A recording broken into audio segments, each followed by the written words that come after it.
to Tamil Nadu also, and now Sri Sanjay Singh ji.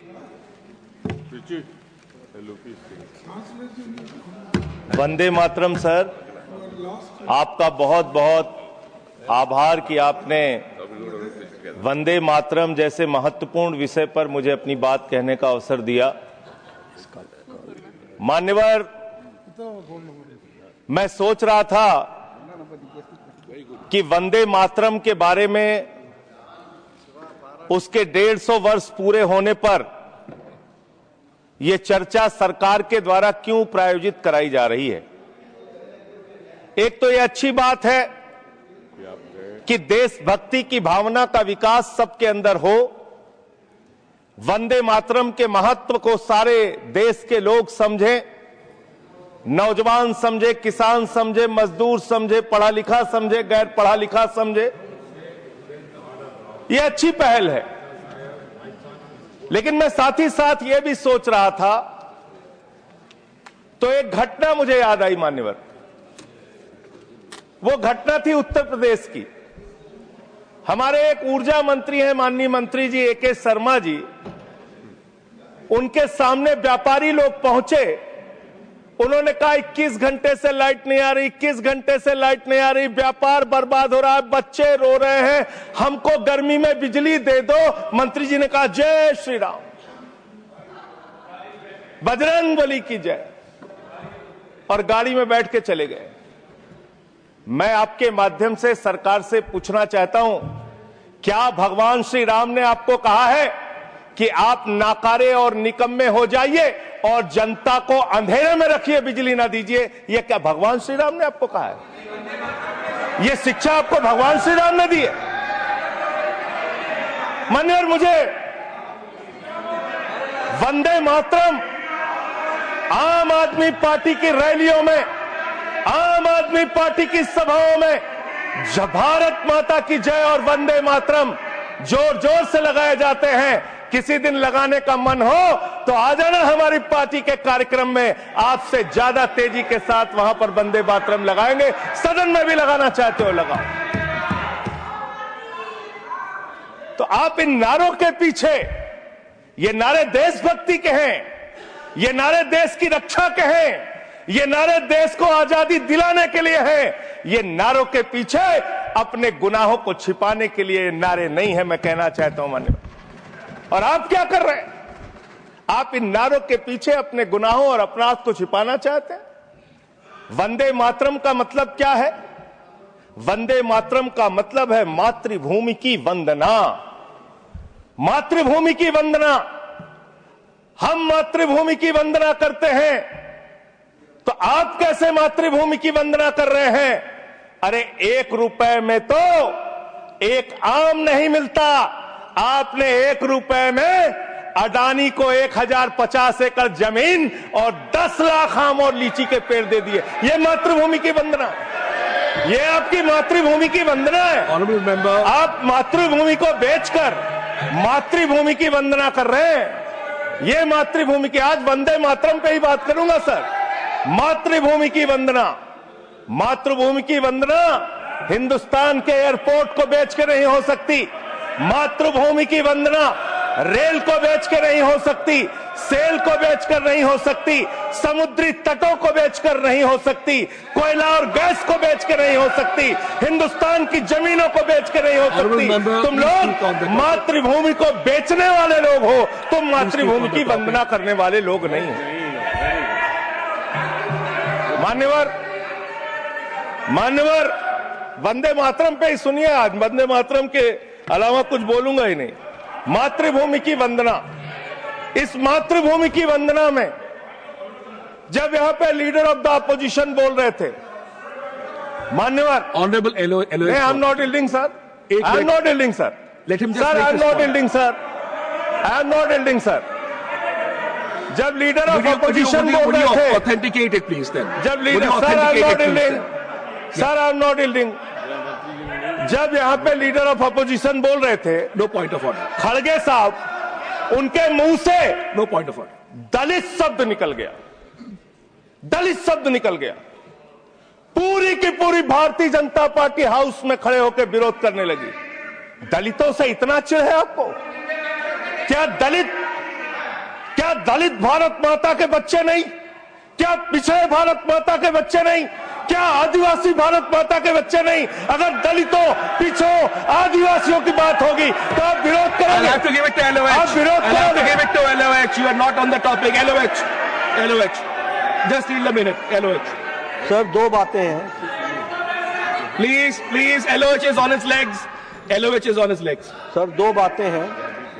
एक तो हम चाहते हैं कि डिबेट, हेल्दी डिबेट हो, तर्कों के साथ हो। अभी इन्होंने आरोप लगा दिया कि दलितों पर बीजेपी वाले एकदम हल्ला करने लगे।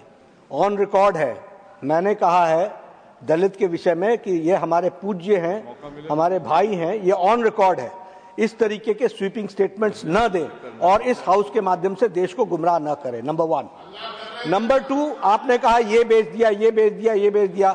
आई से please authenticate on the floor of the house whatever you have charge. देखिए, आज सर बहुत अच्छी बात गृह मंत्री जी भी कह के गए और लीडर ऑफ द हाउस भी कह रहे हैं कि जो कुछ भी मैं बोलूं उसको ऑथेंटिकेट करूं। और मैं आपसे अनुरोध कर रहा हूं सर कि अगर मैं ऑथेंटिकेट ना करूं तो मेरे खिलाफ कार्रवाई की जाए। एक एक चीज मैं ऑथेंटिकेट करूंगा। अगर मैं कोई बात कह रहा हूं तो उसको ऑथेंटिकेट करूंगा। दूसरी बात, शहीद खुदीराम बोस की बात हुई सर, कल उस सदन में चर्चा हुई। हिंदुस्तान के सबसे युवा क्रांतिकारी जिन्होंने फांसी के फंदे को चूमा, वंदे मातरम का नारा लगाया, शहीद खुदीराम बोस, शहीद रोशन सिंह, शहीद राजेंद्र लहड़ी, शहीद अशफाक उल्ला, शहीद राम प्रसाद बिस्मिल, शहीद प्रफुल्ल चाकी, हिंदुस्तान के तमाम क्रांतिकारियों ने जब फांसी के फंदे को चूमा, शहीद आजम भगत सिंह, शहीद सुखदेव, शहीद राजगुरु, सबने वंदे मातरम का नारा लगाया। सबने वंदे मातरम का नारा लगाया। और शहीद खुदीराम बोस को अब आप याद कर रहे होंगे, मैं पिछले 31 साल से 3 दिसंबर को शहीद खुदीराम बोस की जयंती का आयोजन करता हूं। मेरी संस्था का नाम शहीद चंद्रशेखर आजाद के नाम पे है। शहीद खुदीराम बोस हिंदुस्तान के वो क्रांतिकारी थे, जब उनको फांसी के फंदे पे चढ़ाया गया और उनका जब अंतिम संस्कार हुआ तो जो राख उनके अंतिम संस्कार से निकली मान्यवर, उसको बंगाल की माए तावीज बना के अपने बच्चों को पहनाती थी कि ऐसे ही बनना हिंदुस्तान के लिए क्रांतिकारी। यह इतिहास, यह हिंदुस्तान का इतिहास। लेकिन मैं आपके माध्यम से इस सरकार से पूछना चाहता हूं, आपके पुरखे इस वक्त क्या कर रहे थे जब शहीद आजम भगत सिंह वंदे मातरम लगा रहे थे, शहीद सुखदेव वंदे मातरम लगा रहे थे, शहीद राजगुरु वंदे मातरम का नारा लगा रहे थे, शहीद खुदीराम बोस वंदे मातरम का नारा लगा रहे थे? उस वक्त आप क्या कर रहे थे? क्या कर रहे थे आप? वंदे मातरम का नारा लगाकर लोग जेल गए, लाठियां पड़ी उनको। मैं आपके माध्यम से इस सरकार से पूछना चाहता हूं, आरएसएस के 4 लोगों का नाम बताओ जो वंदे मातरम नारा लगा के जेल गए। उनका नाम बताओ आप। 4 लोगों का नाम बताओ आप। अपने 4 पुरखों का नाम आप बताओ। आप नहीं बता सकते क्योंकि आजादी के आंदोलन में आपका कोई इतिहास नहीं। आजादी के आंदोलन में आपका कोई इतिहास नहीं, यही आपकी कुंठा है। तो इसलिए कभी आप कहते हो सरदार वल्लभ भाई पटेल आपके हैं। अरे भैया, सरदार वल्लभ भाई पटेल ने आरएसएस के ऊपर बैन लगाया था, यह रिकॉर्डेड हिस्ट्री है। और जब 18 महीने जेल में रखा गया आरएसएस के लोगों को राष्ट्रपिता महात्मा गांधी की हत्या के अपराध में, जब उनको छोड़ा गया, बैन हटाया गया, तो उसमें शर्त लगाई कि आप राष्ट्रीय ध्वज को मानेंगे, यानी कि आप तिरंगे झंडे को भी नहीं मानते थे। आपने 52 साल तक हिंदुस्तान का तिरंगा झंडा आरएसएस के मुख्यालय पे नहीं फहराया सर, नहीं फहराया। और 3 लोगों ने आरएसएस के मुख्यालय पर जब ये झंडा फहराया, उन तीनों के नाम मैं पढ़ रहा हूं, विजय, उन्मत, दिलीप, इन तीनों लोगों के खिलाफ आरएसएस ने एफआईआर दर्ज कराई। किस अपराध में? कि हमारे दफ्तर में तिरंगा क्यों फहरा दिया। और कितने साल तक मुकदमा लड़े? 13 साल तक मुकदमा लड़े। यह है आपकी असलियत। आप तिरंगे का विरोध करते हैं, भारत के राष्ट्रीय ध्वज का विरोध करते हैं। जो लोग तिरंगे और राष्ट्रीय ध्वज का विरोध कर सकते हैं वो भारत माता के सच्चे सपूत नहीं है, वो नहीं है हमारे निगाह में। और मैं आपको बताता हूं सर, ये है 28 दिसंबर 1949 का ऑर्गेनाइजर पत्र, इसको भी रखूंगा, क्योंकि आज गृह मंत्री जी और लीडर ऑफ द हाउस दोनों कह के गए रिकॉर्ड पे सारी चीजें आनी चाहिए, इसको रिकॉर्ड पे रखना चाहिए। इतिहास देश को पता चलना चाहिए किन लोगों ने देश के साथ गद्दारी की, किन लोगों ने तिरंगे का विरोध किया, किन लोगों ने राष्ट्रगान का विरोध किया। आपको ये पढ़ के सुनाना चाहता हूं, ये ऑर्गेनाइजर है, क्या लिख रहा है। What is the moral sanction behind government's choice of Jan Gana Man, except that it can be made an item of entertainment. आप राष्ट्रगान का विरोध कर रहे हैं, आप भारत के राष्ट्रगान का विरोध कर रहे हैं, आपके मुख्य पत्र में भारत के राष्ट्रगान का विरोध लिखा गया है। इसके लिए भारत के प्रधानमंत्री को और पूरी की पूरी भारतीय जनता पार्टी को, जो अपने आप को आरएसएस को अपना आदर्श मानती है, पूरे देश से माफी मांगनी चाहिए। ये रिकॉर्ड पे लाऊंगा सर, इसको रख लीजिएगा, ये रिकॉर्ड पे रखा जाए। मान्यवर, फिर से बोल दे रहा हूं, 28 दिसंबर 1949 ऑर्गेनाइजर अखबार जो आरएसएस का मुख्य पत्र है, और इस आरएसएस के मुख्य पत्र में फिर से लिख दे रहा हूं, फिर से पढ़ दे रहा हूं क्या लिखा हुआ है। What is the moral sanction behind government's choice of Jan Man? Unnecessarily it will get provoked. It can Continue, be please. made an Please item continue. of entertainment. Please continue. ये लिखा हुआ Sanjay ji, unnecessarily provoke. Continue. Continue. अच्छा। Sir, मैं आपसे ये कहना चाहता हूं कि आपने तिरंगे का विरोध किया, राष्ट्रगान का विरोध किया, वंदे मातरम आपने लगाया नहीं कभी, कोई आपका व्यक्ति देश की आजादी के आंदोलन में जेल नहीं गया, कभी आपने कोई देश के लिए, हमारे यहां अवधि में कहावत है, नाखून कटाए कि शहीद ना बना भैया। तू तो नाखूनों नहीं कटाया भैया, बिना नाखून कटाए शहीद बना चाहता है, बिना नाखून कटाए शहीद, ऐसे काम नहीं चलेगा सर। जिन्ना का भी जिक्र कल दूसरे सदन में हुआ, प्रधानमंत्री जी ने जिक्र किया। जिन्ना के साथ आपके कितने गहरे और मधुर संबंध थे, क्या इस देश के लोगों को पता है? नहीं पता, मैं बताता हूं। श्यामा प्रसाद मुखर्जी जी फजलुल हक की गवर्नमेंट में फाइनेंस मिनिस्टर थे, और फाइनेंस मिनिस्टर रहते हुए उन्होंने अंग्रेज गवर्नर को चिट्ठी लिखी थी। Shyama Prasad followed this and told Governor Herbert the administration of the Bengal province should be carried on in such a manner that in spite of the best efforts of the Congress, this Quit India movement will fail. ये चिट्ठी लिखी है। आपने भारत छोड़ो आंदोलन के खिलाफ आपके नेता, जनसंघ के पहले राष्ट्रीय अध्यक्ष और तत्कालीन गवर्नमेंट में जो वित्त मंत्री थे, उन्होंने चिट्ठी लिखी अंग्रेज गवर्नर को और कहा कि भारत छोड़ो आंदोलन, जो हिंदुस्तान के क्रांतिकारियों का आंदोलन था, जो देश की आजादी का आंदोलन था, वो आंदोलन कुचल देना चाहिए, खत्म कर देना चाहिए। ये है रिकॉर्डेड हिस्ट्री आपकी, ये आपको, आपके बारे में पूरे देश को पता रहना चाहिए। अब जिन्ना, हाँ, इसको भी सभा के पटल पर रखूंगा। जिन्ना और आपके रिश्ते क्या थे? कितने मधुर रिश्ते थे। एक राज्य में सरकार नहीं बनाई मान्यवर इन्होंने, नॉर्थ वेस्ट फ्रंटियर, सिंध प्रांत और फजलुल हक की गवर्नमेंट। फजलुल हक वो शख्स है जो पाकिस्तान बनने के बाद वहां की सरकार का गृह मंत्री बना। आपके रिश्ते उन लोगों के साथ थे, ये देश को पता होना चाहिए। इसलिए आप किसी को भी देशभक्ति का प्रमाण पत्र बांटने का काम मत कीजिए। आप वंदे मातरम लगाने का काम कर रहे हैं और देश की सुरक्षा के साथ खिलवाड़ कर रहे हैं। आप भारत की सेना को 4 साल के अग्निवीर पे लेके आ गए, जो हिंदुस्तान की सीमा की सुरक्षा करने वाले हैं, जो वंदे मातरम का नारा लगाते हैं हमारे जवान, हमारे सैनिक, जो -50 डिग्री टेम्परेचर में सियाचिन में और +50 डिग्री टेम्परेचर में जैसलमेर में भारत की सीमाओं की रक्षा करते हैं, इस मातृभूमि की रक्षा करते हैं। उनके पीठ में छुरा मारने का काम आपने किया, उनकी नौकरी 4 साल की कर दी अग्निवीर की। आपको मातृभूमि से प्यार है, आप देशभक्ति की बात करेंगे, आप देशभक्ति की बात कर रहे हैं। अरे मैंने साइकिल चोर सुना था, लॉकेट चोर सुना था, स्कूटर चोर सुना था, मैंने सुना था तमाम तरह के चोर होते हैं। आप लोग तो वोट चोर निकल गए हिंदुस्तान के अंदर। वोट चोर, 3 करोड़ वोट उत्तर प्रदेश में 3 करोड़ वोट की चोरी करने जा रहे हैं। कल की मीटिंग में पता चला 17.5% वोट उत्तर प्रदेश में काटे जाएंगे। आप ये कर रहे हैं, ऐसे लोकतंत्र को मजबूत करेंगे? ऐसे आप मातृभूमि की सेवा करेंगे? ऐसे आप मातृभूमि की वंदना करेंगे?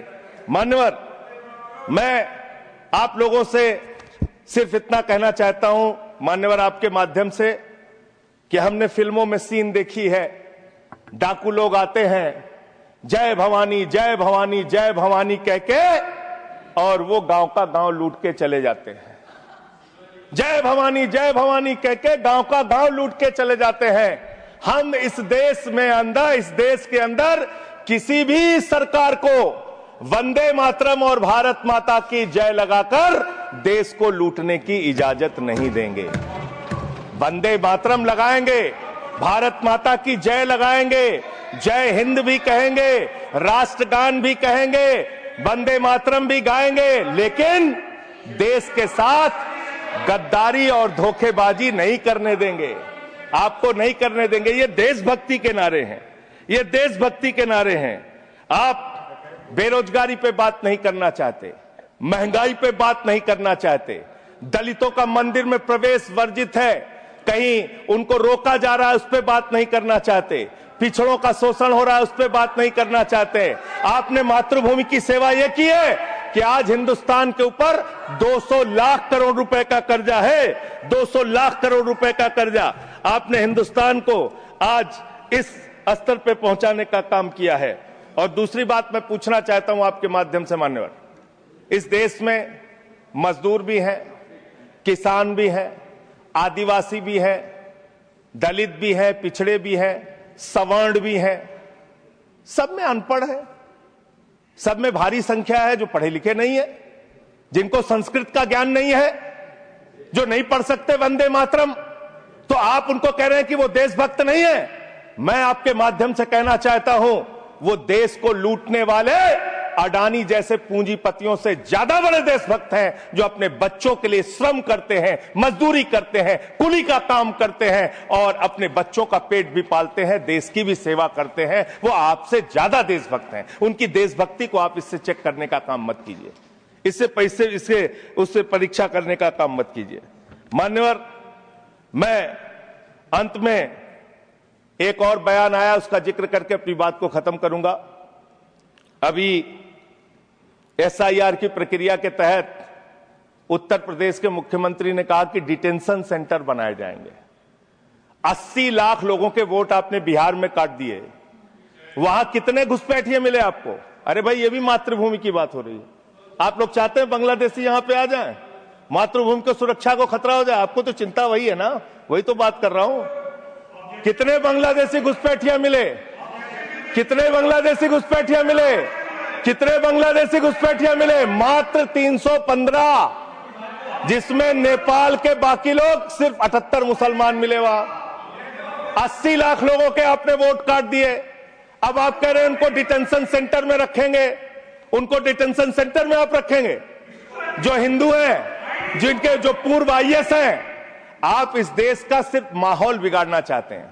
आप इस देश को सिर्फ नकली नारों के पीछे सिर्फ आप अपने आप को छिपाना चाहते हैं। वंदे मातरम देशभक्ति का नारा है, भारत माता की जय देशभक्ति का। हां, दिल्ली में तो काटोगे ही आप, ठीक ही कह रहे हो, पहले से ही नियत बता दिया। दिल्ली की हालत तो कर दी आपने। अरे इसमें क्या लिखा हुआ है? इसमें क्या लिखा हुआ है? सुजलाम सुफलाम, सुजलाम सुफलाम, शुद्ध जल शुद्ध फल और मधुर वाणी। मधुर वाणी, मधुर वाणी कौन बोल रहा है? देश के प्रधानमंत्री मधुर वाणी बोल रहे हैं। मुजरा जैसे शब्दों, अरे भाई, इसी वंदे मातरम की सेकंड्स रह गए सर, वंदे मातरम की तो बात कर रहा हूं। हमारे पास और टाइम है सर, टाइम है सर। सर, मधुर वाणी, मधुर वाणी, मधुर वाणी। सर, जहरीली हवा और जहरीला पानी दिल्ली में दे रहे हैं। हमारे पूर्वांचल के भाइयों के ऊपर बुलडोजर चला रहे हैं। सर, मेरे टाइम में से काट लीजिएगा, पार्टी टाइम में से काट लीजिएगा, प्लीज, पार्टी टाइम में से काट लीजिएगा।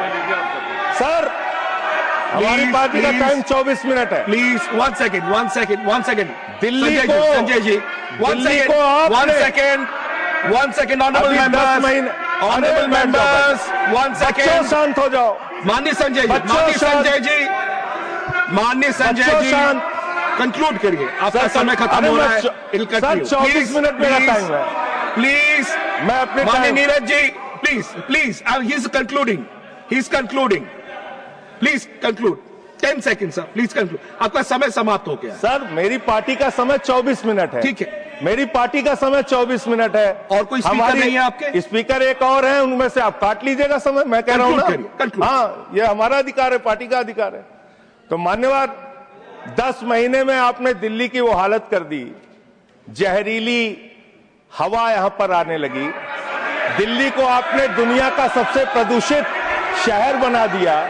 बच्चों शांत हो जाओ, बच्चों शांत, बच्चों हल्ला मत करो, शांत हो जाओ। Conclude I am giving you enough अरे मैं एक Conclude मुख्यमंत्री इन्होंने बनाया है कंक्लूड करिए सर, एक मुख्यमंत्री बनाया इन्होंने। प्लीज खत्म कर रहा हूं। प्लीज एक मुख्यमंत्री बनाया है जिसको ये नहीं मालूम कि AQI होता क्या है। कंक्लूड वो टेम्परेचर बता रही है। ये हालत है। Thank you. तो इसलिए मैं अंत में इन्हीं लाइनों के साथ कि पहले ये तय करो कि वफादार कौन है। ये वक्त तय करेगा कि गद्दार कौन है। ये वक्त तय करेगा कि गद्दार कौन है। पहले Thank ये you. तय करो Thank कि you. वफादार कौन है। ये वक्त तय करेगा कि गद्दार कौन है। वंदे Thank you. वंदे थैंक यू वंदे थैंक यू वंदे वंदे वंदे वंदे वंदे। कोई बीजेपी वाला वंदे मातरम नहीं लगाया सर। Thank you